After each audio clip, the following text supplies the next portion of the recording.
what this whole thing is, there's so many different ways to go about it. Like you have people who are like bestial runners and just like lifting for fun. And you have people who are phenomenal strength athletes who are like, hey, you know what? I really like, hey, I want to go run a fast mile. And, their definitions of each might be different. This runner who's now smoking his previous PR in the mile, runners might still consider that slow. But that doesn't mean he's not a good hybrid athlete. So it's like, there can't be any one definition to something that is really like a methodology / lifestyle / mindset more than anything else. Welcome visionaries, dreamers, and trailblazers to the Casually Ambitious podcast. I'm your host, Chase Price, and I am thrilled to embark on this journey with you. Here, we dive deep into the realms of wellness, entrepreneurship, and mindset. Let's build a life we love while loving the life we live. The adventure to a more mindful, purposeful, and casually ambitious life starts now. Well, Alex, welcome to the pod. Some might call you the original hybrid athlete. You are the best-selling author of the book, The Hybrid Athlete, which is phenomenal. That's a pretty common term these days, thrown around very casually, but I'm excited to dive into what that term means to you and the idea you had when you first kind of coined it and put that book together. Now, I think a lot of people might think that someone like Nick Bare might have coined that term. I've even heard that said before. I'm sure you're familiar with Nick Bare. Have you ever spoken with Nick before? Are you guys friends? Actually, personally, I have not, no. And Okay. I mean, there are, I think there are a lot of people, you said like coining the term, I think, and then like popularizing it or kind of embodying it can be two totally different things. Like, I know there are just people like Nick who've done such tremendous things and is such like, people think of guys like him as kind of like the archetype. I would probably agree with that. I mean, I would say, his performance across multiple time domains has certainly been better than mine. So I'm like, hey man, like somebody like that popularizes it. Like, I get it. Yeah, for sure. He's a freak for sure. And that's why I think people gravitate towards him. But beyond being a freak is just how inspiring he is. And for people like you and like Nick that show us like, hey, you can be jacked, push a lot of weight, but you can also be fast. You can be an endurance athlete. You can go far. You can do these things. So I'm curious for you, kind of going back to what this meant when you were writing the book and this idea came to mind, and you were probably using yourself as, I assume, kind of a guinea pig early on when a lot of this stuff, there wasn't a ton of research about doing both, and there wasn't a lot of information about how to train both of those. So take me back to the early days. I believe the book was published in 2017. Is that right? 2015, 2014, Okay. 2015. It's about Okay, 10 I'm years sorry. old. So take Yeah. me a little bit prior to that when you were putting this idea together and saying, holy shit, I think I am onto something here and I might have enough to actually like write a book about this. Yeah, it's funny because a lot of this started. So I played a lot of sports in high school, like multi-sport athletes, kind of quit them all through college, got back just at the end of college, just started lifting again and kind of became really one-dimensional. And I think it's important, there are a lot of people who are like, hey, like this hybrid training and lifting and running is something we've always done. If people remember, and, I'm old as shit at this point, but if people remember, like going back to early 2000s, going back to 2000, 2001, 2002, everything was really, really polarized. You had your bodybuilding message boards where people joked about never doing cardio in their life unless maybe they're in contest prep. Powerlifters joking about how they would never touch it in their lives. You would go to running message boards and people were like, yeah, I do 2 sets of body weight squats per week. And, it was that kind of thing. It was really, really polarized. So I think that was the environment that I think in 2007 is when I signed up for my first 5K and then a marathon. There was nothing out there on it. And I think what was interesting at the time was people were interested in the idea, but there was a lot of negativity towards the concept. People just didn't understand the appeal of it and said, oh, it's impossible. There's a lot of stuff about the interference effect. If you lift, you're going to be like muscle bound and it's just going to make you slow. And, I think the thing is, and I mean, you certainly know this, you've done enough ultras and, you got some high performance runs under your belt. You know that in some cases your body weight is working against you, right? You're like, Sure. yeah, I could stop lifting, but I don't really want to. But so there's a trade-off with it, but like that's cool, that's okay. Like you enjoy it. You're like, look, hey, I could run this 5 minutes faster, or but I'd have to lose my biceps. Who wants to do that? Like literally nobody. So I think that was kind of the environment that I was in. And when I started putting a lot of writing on this stuff together, it was like 2009, 2010. I was writing articles, kind of a lot of smaller articles for it. And this guy from Juggernaut Training Systems, JTS, you Chaz Wesley Smith and those guys. I don't If you're know. Yeah, if anyone's familiar with them, they have like a training app. They used to do a lot of stuff with like powerlifting training and all that. He approached me and he was like, "Hey, you know what? This is really interesting stuff. There are a lot of people interested in this idea. Why don't you put some of this stuff down in the book?" So I literally took articles I've been writing since like between 2010, 2013, put them all in book form and just pushed it out there. And that was the Hybrid Athlete. And honestly, just came up with the name when I was trying to think of like, what the heck do I call this book? And it was like tight deadline. I had just a list of words that sort of fit the bill, and hybrid sounded good. So Hybrid Athlete it became. And that was really it, man. Like people, some people were interested in the idea. There was a lot of like, oh, well, is this just CrossFit with extra steps? What is this all about? But it really wasn't until a couple years later that it started kind of getting a life of its own. And it's just been really cool to watch. It's been really cool to see something that, was unpopular when I first started talking about it, had a book that got popular, and then, kind of was in a holding pattern, and then it suddenly exploded. And it's kind of like, all right, this was always my dream. See what people can do with all this stuff, take it to all these, like, this ragged edge of performance, and show just not only what people are capable of, but you don't always have to give up the things you enjoy to do other cool stuff. And I think that's always kind of the big takeaway is like, you don't have to stop doing this thing that you're good at or that you love or that really is like good for your, mind and body and soul if you want to do this other like ambitious or cool or interesting or different thing. I So, love that. I have so many questions off of what you just said. I have to first start with the name because the name is polarizing at this point in time. It's taken many years to kind of become that. At the time when you chose the name, was it kind of a lot like you said, the deadline was coming, you were like, hybrid sounds good. Did you think it yeah. was going to hit like it did? And the other question off that is, what are some of the other names that you were thinking about using that didn't make the cut that Oh it could man. have been? Oh man. I was even looking at these a little while ago because I'm working on a completely updated version of the book. Oh, Um, sick. So one of sick. One of it was just dual mode training, which I thought didn't really make sense, and I was like, that's really boring. Man, I'm trying to think of some other ones. Oh, geez, We there could have was been dual mode athletes instead of dual mode. hybrid athletes. That would have gone anywhere because it was just like, what was the other thing? Like, oh man, uh, oh dude, they're all going to come to me by the end of the podcast, but they were terrible. yeah. Trust me when I say like they were awful.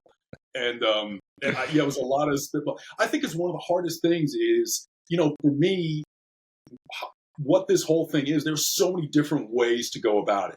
Like you have people who are like bestial runners and just like lifting for fun. And you have people who are phenomenal strength athletes who are like, hey, you know what? I really like, hey, I want to go run a fast mile. And, their definitions of each might be different. This runner who's now smoking his previous PR in the mile, runners might still consider that slow, but that doesn't mean he's not a good hybrid athlete. So it's like there can't be any one definition to something that is really like a methodology / lifestyle / mindset more than anything else. So Yeah. take me back a little bit to, I think you said you started to run your first 5K, 10K in like 2006, 2007, Yeah. around that time, right? At that time, were you pretty heavy into powerlifting and strength training? And then you kind of transition, you're like, hey, I think I want to try this running thing. What did that look like? It was pretty bad. So it was one of those things where at the time I was really into powerlifting, didn't like doing any cardio, any conditioning, anything, it was a bad word and all that. But I had come from a background where I used to do a lot of sports. My first sport was swimming. I did, track in high school, boxing for years, all of these other things. I used to have pretty good conditioning. So a friend of mine basically said, hey, look, there's a 5K coming up. Like there were a couple of them were big runners and all that. And I said, you know what? I don't like doing races. Who wants to get up first thing in the morning and go out on a cold day and run? They're like, no, this one's great. It's at 1:00 in the afternoon. So I had no excuses. I was like, okay, you know what? 5K, I can do that. Went out for my first training run with one of them. I got about 200 meters before I think like a part of my soul died. I was that unconditioned. And it was just that reminder that, hey, you know what? I haven't worked at this. I'm really, really bad at it. Mm. So I started actually seriously training for this thing. And I got to say, that first year, like 2006, 2007, really formed the core of the whole hybrid athlete concept because I realized how hard it was to do at first. Because I did the 5K. It wasn't great, but I was like, you know what? I'm going to try to do a marathon. Let's just go all in because that's the stupid thing to do. I mean, that's the logical thing to do. So I started training for the marathon and was just putting in like way too many miles, lots of crap miles. You know, my lifting really struggled and really suffered. The marathon ended up not being that great. And I said, okay, there's got to be some way to make this stuff work together. I mean, you've got rugby players who've got great conditioning and great strength. You know, I know guys in the military who are like, benching 400 plus. I had a client like this, benching 400 plus and still smoking their like mile and a half and things like that. So I'm going, you can do this. There's just got to be a better way to do it. So that was really the next couple of years was just self-experimentation for years and trying to see like, how does this all work? Is it even possible? Yeah, talk to me a little bit more about that guinea pig phase when you were trying to figure things out and there wasn't a lot of materials for you to actually learn about, via books, via online forums, whatever it was. And also talk to me a little bit about your experience and your knowledge background, because I can just tell through your post, you're a smart motherfucker, one, and two, like, your shit and you have the exercise phys background knowledge. So explain that a little bit to me. So yeah, actually one of the things that was really helpful to me early on was I did have a really good background in powerlifting. And I think what made that helpful is the better you are at coaching and understanding a sport, the less you actually have to do to get better at it. Like the more junk you can cut out, you go, okay, I know if I want to stay strong in powerlifting, you take, let's say you're a really experienced running coach, like really experienced, and somebody comes up to you and they goes, hey, I've got as much time as I want to train for this marathon. Like I can train for 15 hours a week. You can pretty much give them to any coach and they'll be able to put together a program that just, gives them miles and all that. But say they come to you and they say, look, I've got 2.5 hours a week to train for this thing. The first thing you might tell them is you probably should train for marathon. Right. But otherwise, you're going to say, okay, that's a challenge now. I got to get this person better at this sport with kind of that minimum effective dose. And I think having that background made it easy to start because I could really say, all right, this is exactly what I need and no more to continue to get stronger at lifting. So I started working with a friend of mine who was a really good triathlon coach at the time, and she helped me out with the running aspect. And I would constantly tell her, like, hey, let me try to do this running fewer miles. Like, I can't do this run after my leg day. And that was really a lot of that back and forth dialogue is really what refined it. And I think that was kind of the first indication that to be a good hybrid athlete, whatever the sports are, you really have to understand each sport enough to be able to progress on half the volume. Like you need to know what is the easiest stuff to cut out? What are the critical pieces? How little can I get away with and still improve? And that's really tough. And, I'm sure like, there are probably runners out there who can do twice the volume, and it's, you gotta be really judicious in how you go about it. I know you're generally like pretty ripped guy. Obviously, you got a good amount of muscle on you. Have there ever been times when you kind of went to the opposite end of the spectrum and increased the mileage to the point where you lost a good amount of that muscle? Early on, I went from, I think I was about 240 at my heaviest. I got down to about like 215 when I was at my fastest. But for me, I was always kind of on the smaller side. Like, when I was boxing, I was 165 at the same height and everything else. And for me, gaining that muscle was so hard that I didn't want to lose it. I was like, okay, I've got my minimums. And I think I would have had faster progress in some ways if I just said like, hey, when I trained for my first Ironman, I'm going to let myself go from 220 down to 180. But for me, I was just thinking it would be so hard for me to get that back that I've never really let myself go too far in that direction, which is why I think I've always been a better lifter than a better runner. And you asked about my background. It was actually originally in biochemistry. So I actually worked in clinical trials in pharma for about 10 years. Wow. And that was really useful because, designing studies, looking at protocols, when it comes to like looking at a lot of the science now, helps a lot. After that, when I decided to go into kind of coaching and programming full time, I went back to school, biomechanics, nutritional biochemistry. So that's pretty much what my background is there. But a big part of it though has just been curiosity about everything, man. And I think that's kind of the biggest thing. In spite of all that schooling, I think even just independent research now, I think what a lot of academic types might poo-poo is just being like, oh, you're just a Google scholar.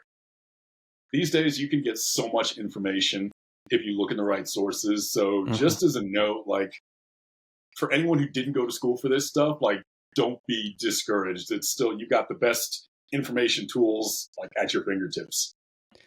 Yeah, we'll get into this a little bit later, but that's why, I'm fairly new to following you just because okay, and I'll set the scene for us a little bit for those listening.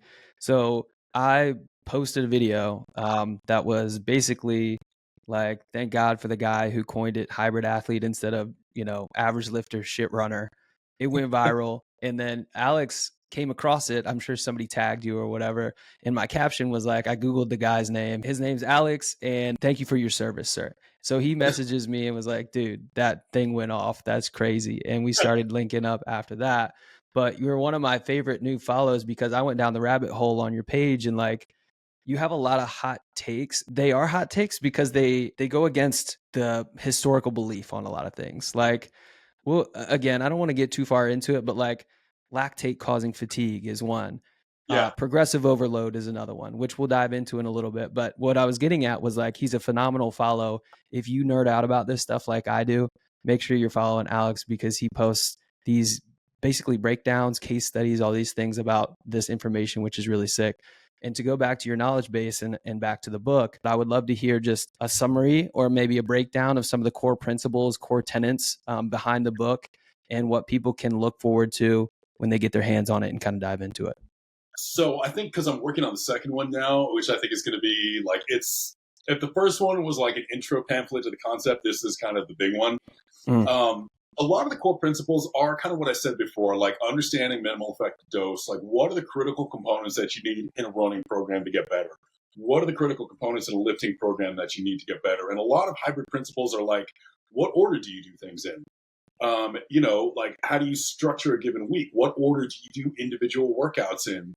How do you know when to progress? So it's a lot of it is kind of the subtleties there and saying that, okay, to be a good like hybrid, let's say runner and power lifter, we've got to understand, okay, how much a priority do I make the zone two work?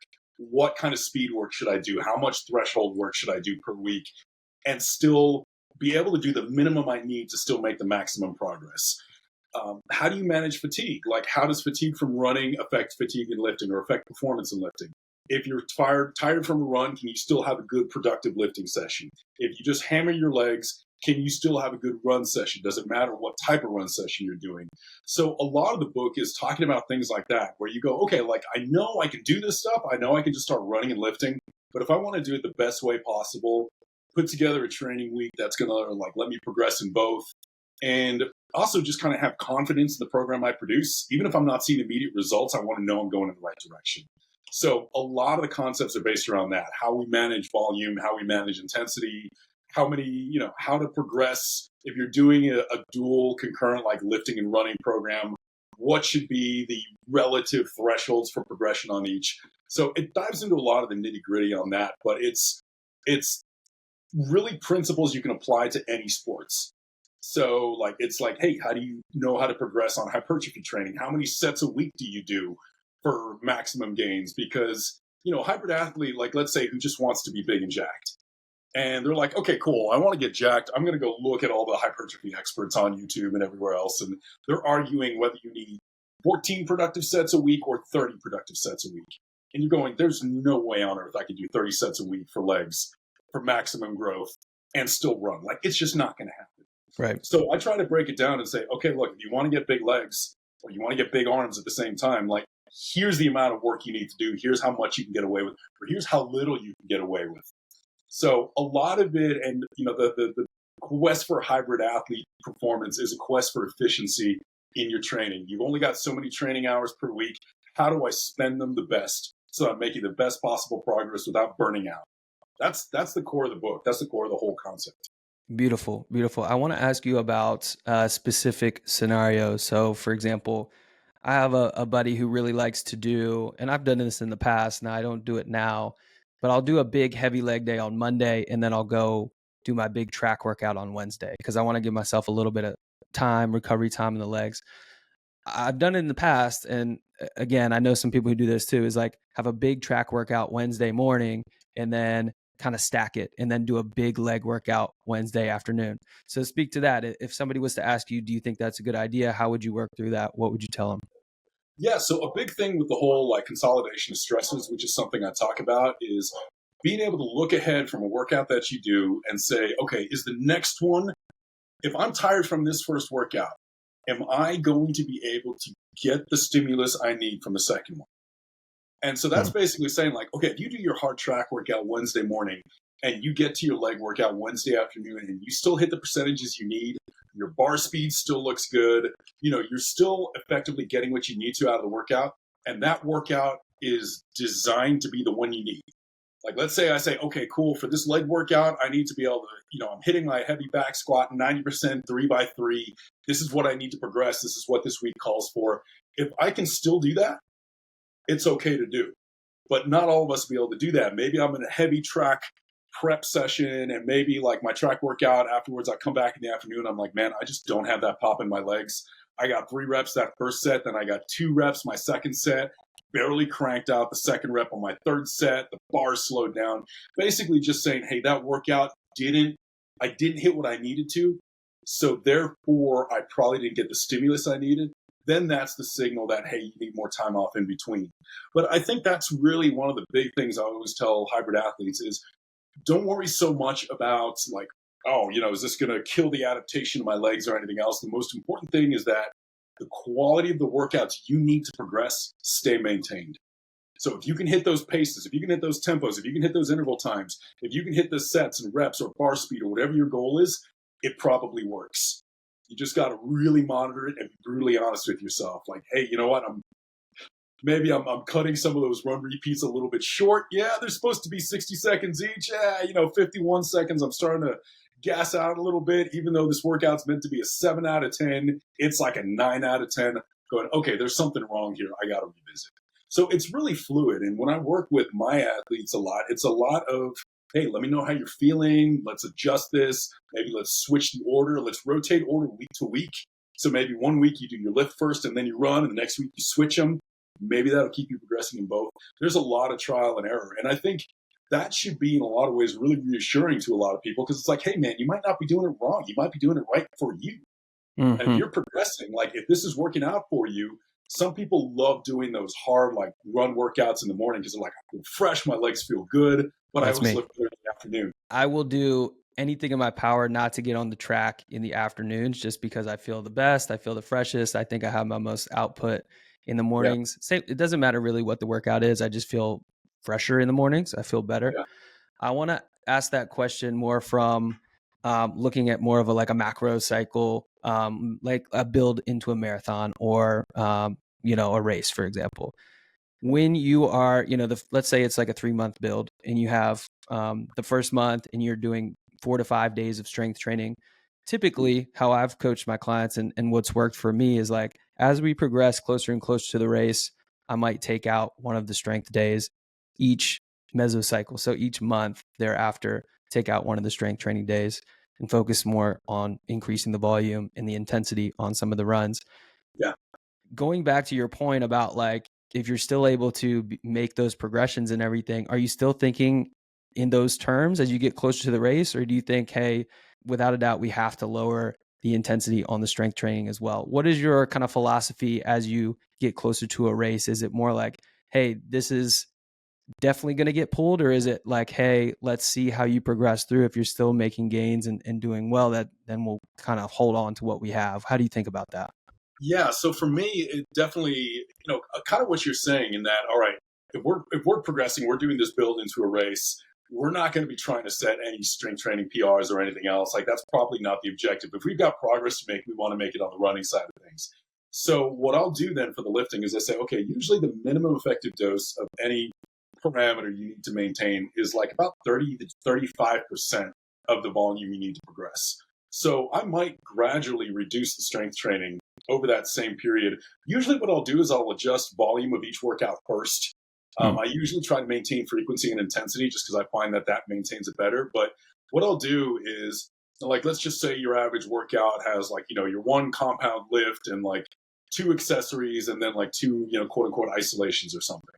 I'll start out in that first month keeping it like that. The second month, I'll remove one of the isolations and maybe one of the accessories. And the next month, I might remove the last isolation and just keep the compound lift and one accessory. So just kind of make it the minimum effective dose like that and say, look, we don't want to lose your sport proficiency in any of the movements you're doing because after this run phase, we want to get right back into it. So it's going to be kind of the same thing, but I said I try to maintain intensity as much as possible because as long as volume is relatively low, just some high intensity lifting, even if it's really high frequency, might not hinder them that much. But that's just my approach. You can also take the approach of, hey, like, let's just reduce the number of days a week. Let's let you get in longer running sessions. One of the nice things about not having 2-a-days is you can actually eat and recover the rest of the day. So you're not in a relative energy deficit quite as long afterwards.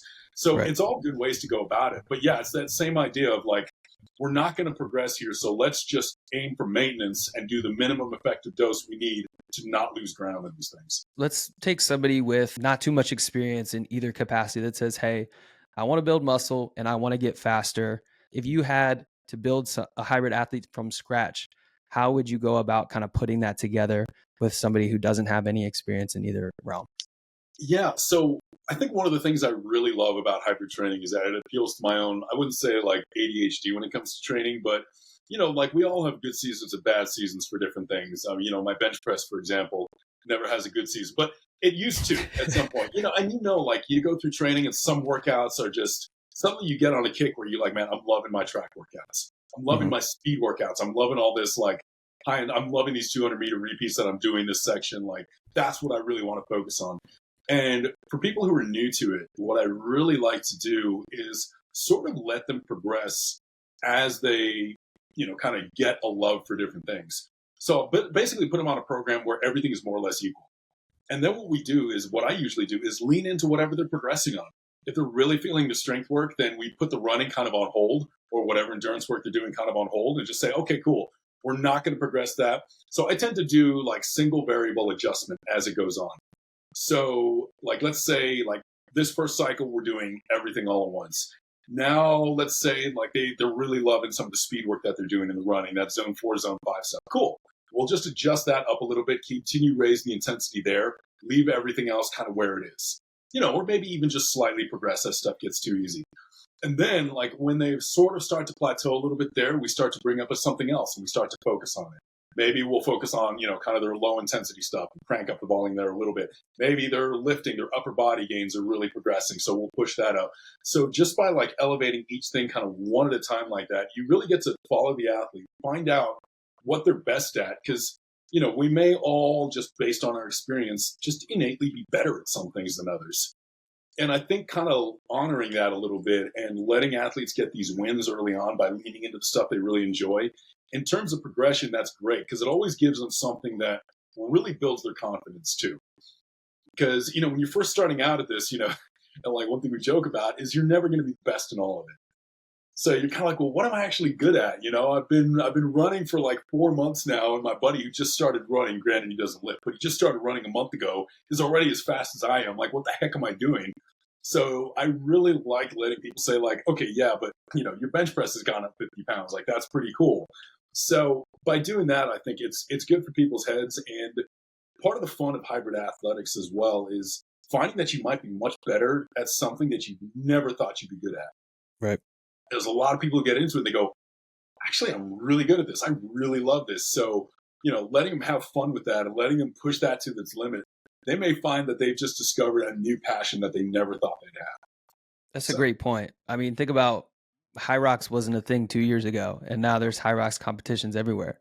And Yeah. speak to that a little bit as far as like, these new competition, like obviously CrossFit's been around for a minute, and CrossFit competitors are sometimes called hybrid athletes. They do a little bit of running, but with Hyrox, it's a legitimate part of the competition and what's provided. So speak to that a little bit too, is these newfound competitions coming to light and the importance of, adding the strength training. And there's different aspects of this that a lot of us aren't used to. Like, the wall balls and like the sled pushes and like some of these more exciting things, the farmers carries and some of that. So speak to that a little Yeah. bit as well.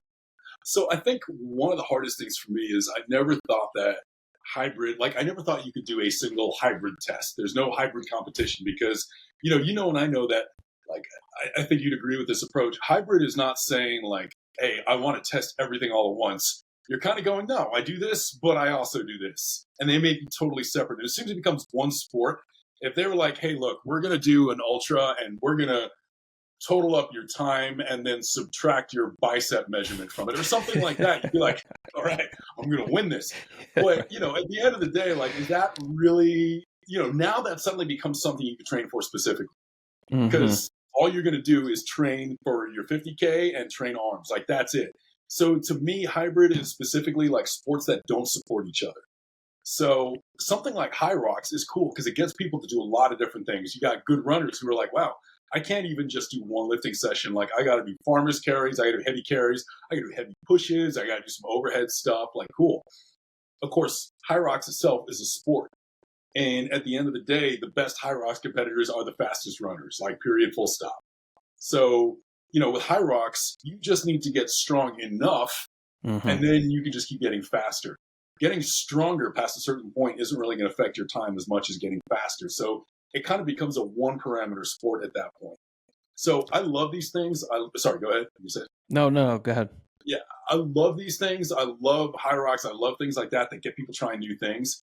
But I also love the people who do Hyrox, but they also do like ultras, or they do Hyrox, but they also do CrossFit, which I think is its own sport. They're doing weightlifting, they're doing other things. Like, that to me is the fun of it, is that these are sports you can kind of back into because they force you outside of your comfort zone, force you to try new things, which sort of is tough because I don't want to sound like I'm gatekeeping hybrid by being like, well, it's not hybrid. But, at the end of the day, if you're just doing one sport, it's not hybrid. Like, keep going out there, keep experimenting.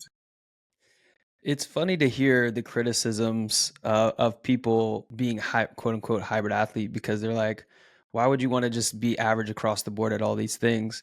But I would argue that hybrid athletes are the most athletic out of all types of athletes because you're good in all these different capacities. You know what I'm saying? It's kind of funny how much hate it garners. I don't really understand it, maybe because I'm biased and I'm on one side of it pretty heavily. But arguably, these are the most athletic, aside from professional athletes, that you can really reach. And like, you're going to have a lead on both sides. But I would argue that a hybrid athlete is probably in better physical shape than a professional bodybuilder, for different reasons, or somebody who runs 150 miles a week even, so it's like kind of that in between. But I find that as far as where I want my health to be, it's probably a pretty good place for me, generally speaking. Yeah. Do you know Spencer Nadolski, the Nadolski brothers? I don't. They're great follows on Instagram. They're pretty much science. They're pretty science based. Obviously, they're both doctors, but they're also very much into like fitness and lifestyle and wellness. And it was really interesting because I worked with Spencer early on in hybrid coaching. And as he was going through the program, he was like, you know what, this is exactly what I would prescribe to my average patient for all around health. Like, do a little bit of all of this stuff. This is just a healthy way to be. And I think that was actually one of the most meaningful things to me because a lot of very specialized athletes, and this is no ding against them, but a lot of very specialized athletes are not very healthy. And a lot of them are really lacking in one or more areas of athleticism. And I think they totally admit that. I mean, you look at the bone density on cyclists and you look at their upper body strength and both are non-existent. Right. You look at, hand-eye coordination of some of these athletes and it's not great. Again, you look at the cardiovascular conditioning of some powerlifters. And so you really see a lot of these areas where you're like, okay, good. You're excellent at a sport. But when it comes to all the parameters of athleticism and health, like, where do you kind of fall on this spectrum? And I think some of the criticism around hybrid athletes is like, well, you're not very good at any one thing. It's going, yeah, but you know what? I'm better than most people at most of them. And not only that, I'm willing to push myself in all these things and try new things and challenge myself in new ways and all of that. Like, you start to look at all these parameters: cardiovascular health, bone density, upper body strength, all these things that really determine like health, longevity, and even versatility later on, doing things you want to do. I want to go climb a mountain. I want to go backcountry camping for 3 days with my friends. I want to go help my grandmother move. Just all this life stuff. It's so much better for that. You just feel capable, like with a capital C, like capable of pretty much handling anything. And I think that's admirable because most of us, even specialized, we're not going to get rich off our sport. And, one of the things I always joke about is no one cares. Nobody really cares what we do in training. Even if we're great at something, they go, oh, that's cool. Your family and loved ones are just happy that you found something that makes you happy. If you do something particularly cool and post it on the internet, people give you 30 seconds where they go, that's awesome. And then they scroll to the next person doing something cool. Like at the end of the day, we're doing this for us. And that's the important thing is like, hey, you may not be the best runner out there, but are you a better runner than you were yesterday? Are you having fun with it? Are you feeling like you're making progress? Are you having fun in the gym? Are you having fun doing what you're doing? Hell yeah. That's it. That's health. Like that's what we do this all for at the end of the day. I can't agree with that more. And I do think it probably leads to generally higher happiness as well, because you do have that flexibility. You're not locked in to say, damn, I got to run another 15 miles again today, or damn, I got to go squat 405 again, or whatever it is. You're not locked in that capacity. I'm curious on this second iteration of the book. Is that what it is, a second iteration, or is it a sequel? I would say it's kind of in a media environment that's plagued with like, remakes and reimaginings. I would say it's kind of like completely updated. It's everything I wanted to say in the first one, but I didn't know if anyone would care enough. Okay, because cool. The first one was like a series of articles. It was like, hey, all you got to know for hypertrophy, for building muscle is kind of do this. And this book is going to tell people like why, like, okay, how much do you actually have to do? How do we think about this? If the first book said, hey, this is possible, the second one here is going to say, yeah, and here's how you actually do it. Like, here are the specifics. And would it be fair to say, this is kind of like for Pareto's principle, the 80-20 principle. It's like for those of people who are kind of 80% of the way there, this is that last 20% that kind of gets you that extra knowledge to fill the gaps for you, so to speak. And I think it's really like the environment that it went into, because the first one came out when nobody liked this idea at all, or nobody even talked about this idea at all. So it's like, hey, the biggest thing was getting people on board with the idea that it could be done. Now we kind of know it can be done. There are lots of people showing like what can be done. Again, the guys like Nick, guys like Jack Driscoll, all these other guys out there doing crazy stuff. You're like, okay, cool. This can be done. All right, we're already bought in. Now, how do I do it for myself? And what do I need to think about when I decide, hey, this sounds like a good idea? Shout out Jack Driscoll, man. He's the man. Have you guys have linked up before? Yeah, so he's actually doing an event this weekend as well that a couple of my athletes are doing. So this week at the games. So we're kind of in the same circle. I know we haven't really gotten the chance to chat much, but dude is he's an absolute machine. And machine. He's been on the pod before. He's a machine. Yeah, and I think what's coolest about him is that he obviously works his butt off too. Like, he literally brings his rower into the firehouse. And I'm like, okay, cool. But this is also a guy who loves what he's doing.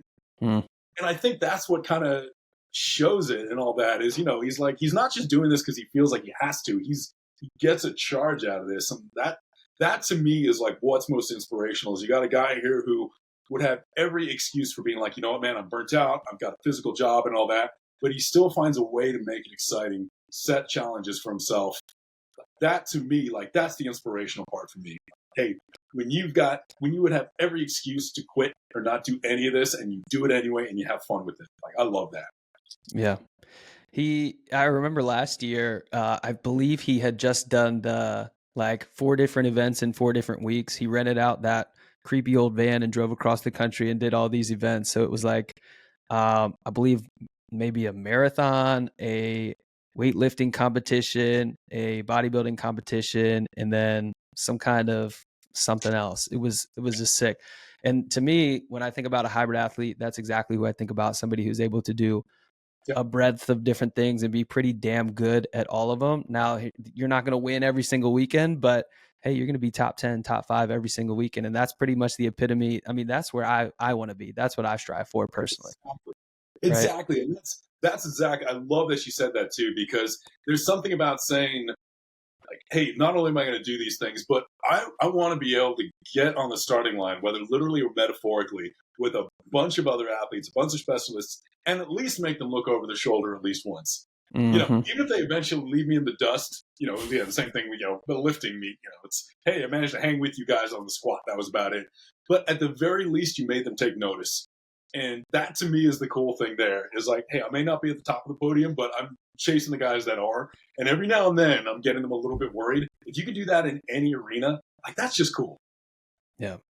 Talk to me about complete human performance. So this is your coaching cohort or your coaching program, correct? Yep. Yeah. So that was the company. So we actually founded it before the book came out, 2012. And interestingly enough, when I first founded it, I was actually just working with athletes with disabilities. So like, Oh wow. Paralympics, athletes who were interested in that. And what was kind of fun about that was working with a lot of them helped me fine tune a lot of the principles that I still use. Because for, athletes who are amputees, for example, like for them, strength training, balance training, all these things are really, really important because, in a lot of cases, either they're fixing imbalances or their, residual limb needs to be that much stronger. They need to do a lot more balance work, plyometric work. So that was actually how CHP started in the first year. And we started actually getting more into hybrid training. So all the coaches that work with the company, like anybody who's part of our roster, they coach hybrid athletes. And it's really, we're kind of just, we do coaching, we do education, we have, a couple other projects, we have group coaching, we have a course that we actually offer. So we're kind of a little bit of an everything sort of company. Talk to me a little bit about who complete human performance is for. Now, it's easy to say it's for everybody because it's hybrid, whatever you want to do. Do you have more people that are runners that want to get into the lifting, or is it more lifters that want to get into the runners? What does that look like? That's a really, really good question. I would say when it first started, most of my exposure was with lifters. So first, I would say 6 or 7 years of CHP's existence, we were like 90% power lifters who were like, "Hey, I just got my blood work back, and I need to start running." So that was a huge part of it, and what was actually really fun about that too was having a lot of power lifters say how their powerlifting actually improved when they improved their work capacity and conditioning. Like that was a really Interesting. cool side benefit. Yeah, I remember even talking to a power lifter out of Australia. I know this is a tangent, but power lifter out of Australia who was an 880-pound deadlifter, like brutally strong guy, Wow. who said one of the biggest advantages he had, and if you've got any like serious or people who've been seriously into lifting at this point, he would say that putting on his knee wraps in lifting, putting them on when you're squatting, and those are super tight knee wraps, it's tough. And he would say one of the biggest breakthroughs in his powerlifting that season is his improved conditioning meant that he could put on his knee wraps and not get winded. Mm. And what's Wow. crazy about that for a lifter is like to them, that's the difference between like doing more high quality sets and being able to do one or two high quality sets and then dying. Mhm. And so early on, we actually got a lot of traction with lifters who just saw the benefits of improved conditioning. Then we also work with a lot of military. And recently, because of sports like Hyrox, we've had a lot more people from running backgrounds come to us. So I'd say that's been the evolution. It used to be about 70% lifters. Now I would say it's about 60 to 70% runners or military who also want to maintain strength. Most of them have endurance goals, but want to at least continue to dabble in strength sports or get stronger. Are the requirements for military personnel would are they kind of hybrid requirements? Still like push-ups, sit-ups, pull-ups, that sort of thing, or what does it look like these days? Yeah, like some of the new military tests, it really depends on which one, like whether it's the APFT or like we prep a lot of different candidates for selection, various selection, buds, SFA. So a lot of selections are kind of more about durability than anything else. Yeah, you got to Okay. be fast, but we really focus on making people, we train them so that they can survive selection more than anything, which means, yeah, we got to work on their endurance, but we've got to work on things like, bone density. They've got to have good mobility, good agility, good full body strength, things like that. Um, a lot of people who are just more, I would say, they don't have any desire to go to selection. I would say a lot more of the demands are kind of endurance based. Like they've just got to be better runners and things like push-ups, sit-ups, even things like the med ball throw. You don't have to be super strong for that. But a lot of them have personal goals where they want to stay strong. Mm. Because a lot of them come to us because they say, hey, look, I've been trying to get better at this. I got to get a better score or whatever else. Or we have emergency services personnel who are like, hey, you know what? I want to do fire this year, but I know I'm not fast enough. I know I don't have the endurance. I know they're going to look. So they come to us and they say, okay, I need to get better at this, but I just started running 5 miles a day and I got injured after like 2 weeks. I don't know how to be a bigger, stronger person and still hit these endurance goals. So we work with them, and that's the kind of thing where we go, hey, you like strength training, you find your strength is an asset in what you want to do, but you need that endurance. Okay, let's help you maintain this asset, or even if it's just something you like doing, you like having big shoulders, cool. We're going to help you keep that while you're still achieving your endurance goals, because it's a lot of the same principles. Everything we talked about, like minimum effective dose, how much do you actually need to progress? That's core to hybrid, and it applies to a lot of different disciplines. You've been doing this a long time, pretty much longer than anybody else as far as the hybrid space is concerned. Are there any pitfalls or maybe negative side effects of a hybrid training style? And I ask this because as an endurance athlete and primarily ultra runner, there's definitely some pitfalls of running a lot of volume. Like I had low iron, low T, like all kinds of shit. And when you're running crazy volume, your hormones are just generally like out of whack. Have you seen any consistent things kind of pop up with hybrid training? One of the things I will see is, and this all comes down to managing fatigue. Sometimes you can have the accumulative effect of chronic overuse injuries in more than one sport that end up being worse than they would be just in one sport. Like how many runners have had issues with their glute ham tie-in when they start doing too much speed work, or things like that, and they realize that certain lifting things they do actually exacerbate it or don't let them recover.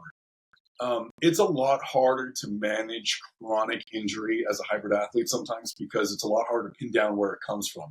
Mm. Is this just from your running volume? And sometimes, even if you stop running but continue lifting, you might notice that some injury that may have been triggered by running still continues and persists when you're lifting because you're just not letting it recover. So, since there's a lot more things, I think especially a lot of the athletes who come to us, have a lot of chronic injuries that they can't identify. So I think as a hybrid athlete, you may not have that, one or two season ending injuries that comes up. You may be dealing with like 4 or 5 small things that have been bothering you on and off for like the last year and a half. And you can't it's like playing whack-a-mole. So I think that's one of the things we see a lot, is people end up like chasing injuries and not being able to identify them and therefore not being able to work around them or let themselves recover.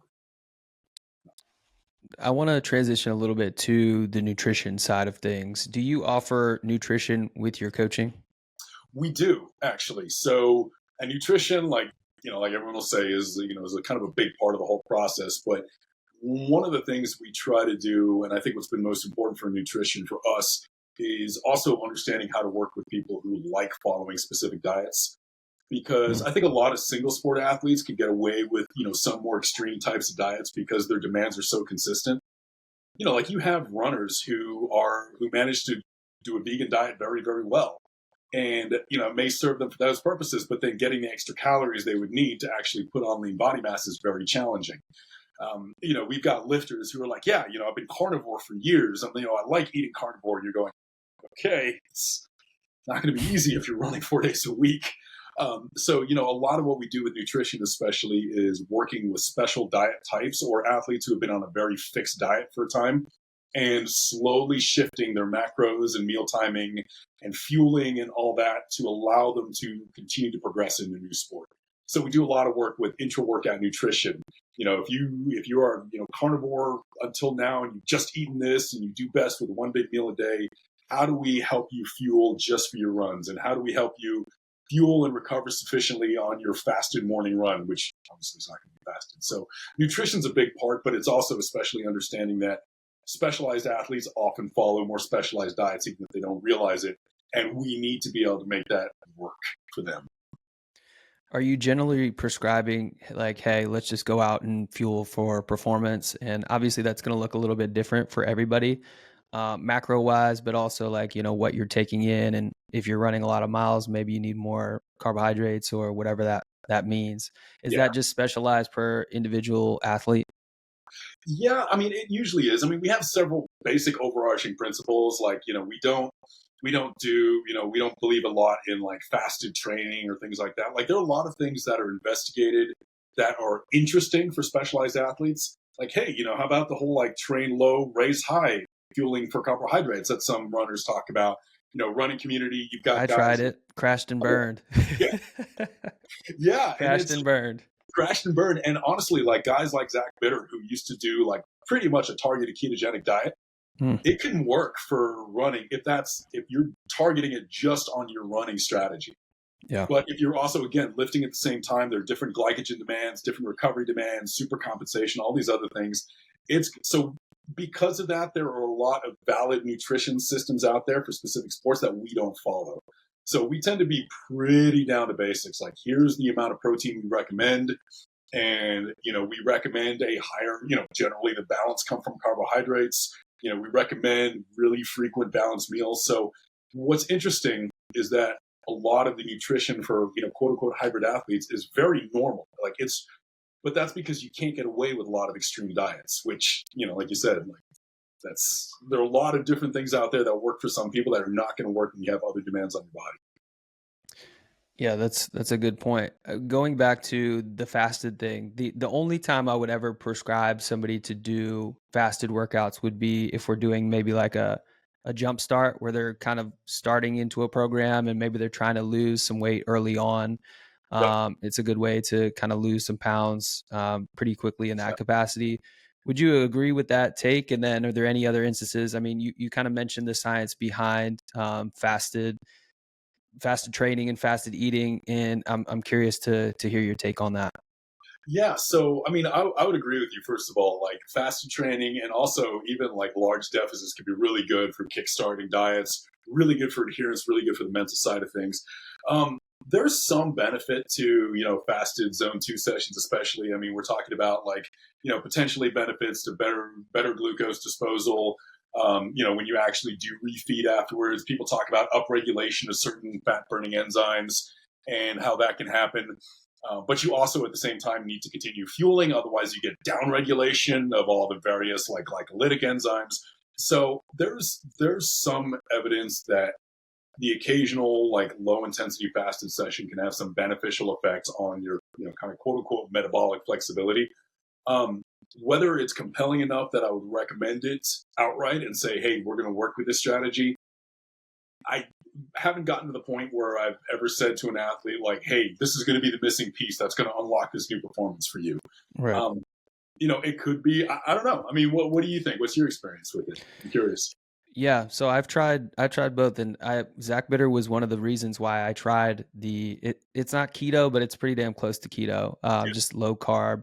And so what I was trying to do is to convert to a fat burning system essentially, right? And that whole idea behind it. And it just didn't work for me, man. Like I did it leading into Leadville, and I ended up having rhabdo at Leadville, and a bunch of shit hit the fan, and everything kind of went poorly there. But I really was intrigued by the concept, and I had heard about the maffetone method and the maffetone diet, and that was kind of another thing, and I was kind of leaning on that. I'd seen Zach Bitter, seen low carb runner, a couple other people that had successfully done this, and in my mind, it sounded pretty sweet. Like I wanted to see if I could at least do it, and I'm similar to you. I'm somebody that's like, all right, let me, at that time when I decided to do it, I was like, I'm not going to bring on a coach because if I crash and burn, I want to blame nobody but myself. And I will be okay with that because it was my choice. And if it works and I win the fucking race, great. But if I crash and burn, that's fine too, because I'll learn from it and I'll be able to, use it as a foundational building block for myself and for my athletes moving forward. So, and I've gone through periods where I did, every single time I jumpstart back into a program when I'm trying to lose a little bit of weight pretty fast, I'll do a week or two of fasted training in the mornings, whether that's strength training or runs, just to kind of kickstart it. And then within 2 weeks, I'm back to, pretty much a baseline. And I can say, okay, cool. Now we're just strictly fueling for performance. I'm still going to adhere to my, total daily calorie intake, my macros, all of these things. But I like to be in a deficit, like, pretty, I don't want to say an aggressive deficit, but like 300 to 400 calorie deficit for those first few weeks. Cause again, it's like a mental thing as well as a physical thing. You start to see yourself tighten up, you lean up a little bit, you just feel better and you're ready to like dive into that training. So that's kind of how I think about it. And that's actually how I've been kind of jumping back in the last couple of weeks since I've recovered from rhabdo. I'm starting to get back to running again. And I'm glad you brought up the mental point, dude, because it's just as much mental for me as it is physical.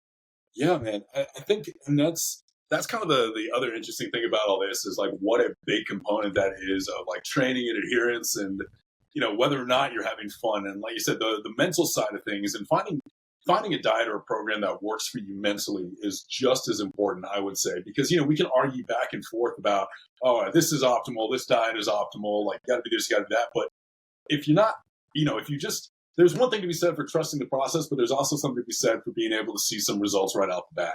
And Hmm. what that does for your motivation. I mean, especially like, and I'm not going to assume what you went through with rhabdo at all, because I know like what a kick in the face something like that can be, just in terms of like, holy crap, I spent all this time prepping for this, and like something like that. But it also sets you back on your heels a little bit, and it can drive you to say, all right, you know what, I'm not going to make that mistake again. I'm going to get back there. I'm going to crush it next time. But there's that initial period where you're recovering from something. You feel like obviously you haven't been able to train as much. Your fitness goes down a little bit. You say, hey, well, you know what? I need somebody to get me back on my feet real fast. Sometimes that's what it takes. I'm loving this because like I said, I'm a nerd at heart. So just hearing you riff off these things gets me going. Yes. Hopefully some of the audience gets them going as well. I want to touch specifically on one of these hot take subjects. Lactate does not cause fatigue. You're getting more tired because your lactate isn't clearing. But as we've learned more through scientific evidence, there is no inherent value to clearing the lactate. Lactate levels are just a proxy for intensity. Kind of these are your own words that I'm using from your recent post. High Yeah. lactate usually means unsustainable intensity, but it doesn't cause it to be unsustainable. So I'd love Yeah. to hear you talk to me like I'm 5 and like my audience is 5, because sometimes these terms go over my head, but I'd love to hear your perspective and kind of break that down for me as you did on your post that you put up recently. Yeah. So what's interesting, and with a lot of these things, it's really important, I think, for people to understand the history. And what I always say about endurance coaching and endurance knowledge is that it kind of evolved in parallel with the science. Because, there were a lot of really observant endurance coaches and a lot of scientists working on the physiology. And a lot of these things kind of evolved at the same time, with coaches doing this and people on the scientific side observing this. And, there was some communication here, but some ideas just persisted. So, there used to be the observation that, okay, lactate cells produce lactate. We see more lactate as cells increase in intensity. And we see the sudden uptick in lactate when cells reach this unsustainable level of activity. And, ergo, more lactate means more fatigue. And when lactate decreases, fatigue decreases. Great. It's probably the lactate. There's been research even since that has done things like even, take muscle cells, extract them and bathe them in lactate and look at like certain markers of fatigue and contractility, and they realize it doesn't actually change that much. Mm. And I think it's most important. The reason why this matters is because lactate it's basically like a temporary storage molecule. Like when you first break down, glucose and get energy out of it, it ends up as lactate. And then the lactate itself becomes a source of energy for other cells because it gets pulled back in. It can be processed, converted back to, glucose and used, et cetera, et cetera. The reason why this is important is because lactate alone, like the presence of lactate or removal of lactate, doesn't determine an athlete's fitness. Some athletes can sustain with higher lactate levels than others. Some athletes actually have a, maximum lactate steady state significantly higher than others. It varies by sport. And lactate kind of builds up at the same time as other metabolites. So the rise in lactate is associated with like a change in local acidity. Like a lot of like calcium ions and hydrogen ions, all these, acidic and / other things coming out of the muscle cells that's actually making it harder for the muscle cells to contract. It's just affecting the polarization. The signal comes from the brain, says contract. The muscle cell says, I really can't because I can't polarize properly. And then you start to get all the onset of fatigue and everything else. There have been a couple of coaches who have even said things like, hey, if you can get your other like body parts that aren't involved more aerobically fit, that's going to help dispose of the lactate, and therefore you're going to be, more efficient. It doesn't Mm. work that way. It's important to know that everything about lactate is sort of a distraction. The only thing we need to know is that if we improve circulation to a muscle cell and improve that muscle cell's ability to use oxygen, which is like more mitochondria, all the enzymes, everything, the muscle cell's threshold is going to increase. It's not the lactate threshold, it's just the threshold. So, like, let's just not focus on lactate at all. Let's take it away from this idea that there is this measurable byproduct floating around the body that we need to control, and just think about it in terms of, like, how do we get more blood and more oxygen to that area? And I think just by using that as kind of the guiding principle and saying, okay, so lactic acid doesn't cause fatigue. The absence of lactate doesn't mean there's no fatigue. So dissociating that a little bit, it's just important because it stops people from making like the wrong logical leaps. Like this idea that, hey, if these athletes don't produce lactate, maybe they could just go forever. Actually, that's the opposite. People who actually don't produce lactate have exercise intolerance. So there's kind of a lot of other interesting things to go back to. And I think the reason why, to me, it's important that, we kind of all get these little definitions right is this is still one of the areas where the science has, kind of moved on in one direction, and best practice still hasn't, quite communicated with them. So you have a lot of endurance coaches still talking about lactate and lactic acid buildup, and you've got to clear out the lactate to reduce muscle soreness. And 10 years ago on the scientific side, we found that wasn't really true, but the idea still persists. So I think for a lot of these coaches, it's stopping them from focusing on developing new best practices because they're still kind of stuck in that old idea. So, All right, let's take some elite athletes, for example, and for like guys on the tour. After they do a stage on the tour, then they get on the bike, the trainer afterwards, and just get on there and for 20 minutes or so, flush out the legs, whatever they're doing. So you would say that they're not clearing lactate, but rather they're just trying to kind of keep the blood flowing from getting too cold, too tight, too quickly to avoid swelling and tightness that's to follow, probably. exactly, because one of the things that happens after extended periods of muscle contraction, like a long ride, is actually even things like the calcium ions that cause contraction, like those themselves lead to this like pro-inflammatory cascade.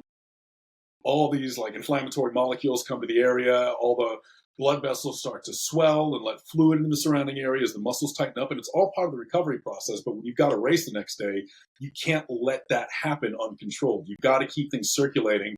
So you've got to stop that fluid from building up. That's why they do ice baths and things like that, and compression and all that. It's really just so that they can perform the next day by reducing swelling and everything else. It's not because they're trying to clear out the lactate and that's going to stop it. It's just, let's keep the blood flowing. And then let's talk about some of the elite of the elite, like the Lance Armstrong, the Michael Phelps. So there's been a lot written on like Lance Armstrong and his lactate clearance abilities and like his super long femurs, and Michael Phelps and his super long arm span, and all these other things. And what's funny is if you talk to a lot of the people who study biomechanics and everything else, they say actually both of them are within totally normal human parameters, like within the normal standard deviation. Michael Phelps's wingspan is within the normal standard deviation for his height. And there's nothing special about their ability to clear lactate. They just have very, very well developed circulatory systems.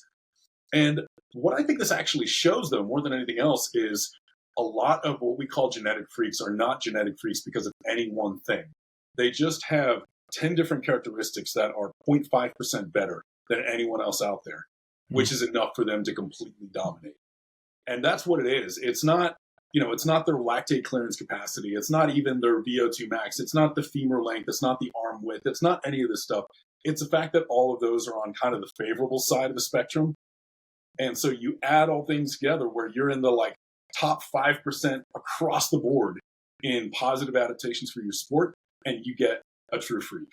Because a lot of people out there are kind of really good in spite of maybe one or two things. But with all these guys, it's just they are extremely, extremely efficient in their movements. So their economy is great, whether it's their cycling economy, swimming economy, flexibility, mobility for the sport, cardiovascular system is perfectly optimized to it. Local capillary perfusion in the muscles is phenomenal. That's what makes them exceptional, is it's just the culmination of lots of little areas of excellence. And yeah, some of that's genetics, but it's in many ways just a lucky confluence of great genetics, and they happen to pick the right sport for themselves. I'm really glad you broke it down that way because it makes a lot of sense to me. And I also just reread Atomic Habits, which just talks about 1% better. And if you're able to do tiny micro incremental improvements across the board, like how much better and more efficient you become. Like if you're 1% better every day, you're 37 times better at the end of the year and things like this. So when you talk about it in the athlete sense, like that makes so much sense. Yeah, and I think to me that's like the biggest message with all this stuff is first of all, like leave no stone unturned, and like always kind of seek a little bit of extra excellence when you can, all else being equal. And also, you never know what you might be good at because look, Usain Bolt, you look at him as a sprinter, and you go, he's a lot taller and lankier than a lot of his peers. His like stride length is longer. He's got all these. His ground contact time is longer than a lot of other sprinters, which conventional wisdom says is bad for sprinters. Right. But in spite of all that, he actually is discovered with everything else that he was actually significantly better than them at the end of the day because of things that people didn't even think about. So it's kind of like, hey, continue to pursue new disciplines, new areas of excellence, try new things, try everything, keep putting on the white belt in everything and continue to try to get 1% better, even things you think may not benefit you because you never know when it could. Beautifully said. Don't be afraid to suck again, no matter what that might look like, because it's always humbling to go back and be a beginner, but it's going to pay dividends in the long run. So yeah. It's your chance to get newbie gains at something else, and you never know. That might be like the missing piece of the puzzle for you. Newbie gains, baby. What's better than that? Yeah. Love it, man. So obviously you have the book. You have the second version of the book with the updates coming out. When is that going to be available? Oh, man. So I just finished the manuscript, pretty much. I'm putting together diagrams. It's going to the publisher. We're probably going to spend the next 2 months editing it. Long story short, probably June of next year is when hard copies will be out on like Amazon, Barnes & Noble, all that. Probably pre-orders like early in the year. But publishing process takes a while. Yeah. Well, beautiful, man. We'll have to have you back on and we'll have a conversation on the backside of that. Once I'm able to get my hands on it, read through it and check that out, that will be phenomenal. In the meantime, if anybody wants to get more information, obviously, you have your Instagram. I believe it's alex.viada, correct? That's and it. Then do you have any, I guess, informational, educational materials on YouTube? Because I think a lot of people are going to be super intrigued with what you're saying and want to learn more about these types of things. Man, unfortunately, I don't have a YouTube channel. People keep saying, gotta get on it. Yeah, I know, man. I mean, link in my bio's got info to our course and some other educational material. Complete Human Performance, at Complete Human Performance on Instagram, has a lot of what I would say are pretty informative slideshows that try to sum up a lot of principles that I talk about. So that's also a good place to look for it. Yeah, man, we got to get on the YouTube. We got to get on the train. But hey, all of us are saying the same thing, dude. All of us who aren't on YouTube are like, yeah, we should get on YouTube, but it's a beast. It's a beast. And it takes time too. How hard it is to make good quality content. So yeah. One more thing. Well, cool, man. Thank you so much for joining us today. It was a pleasure. I appreciate you. Thank you. Thank you so much. All right, y'all. That's the pod. Thank you guys so much for tuning in. Please do us a favor and subscribe, comment, share, all of the above. We're trying to reach more people who are interested in that casually ambitious lifestyle, and you're going to help us do it. Thank you so much. Again, we appreciate you, and we'll see you in the next one.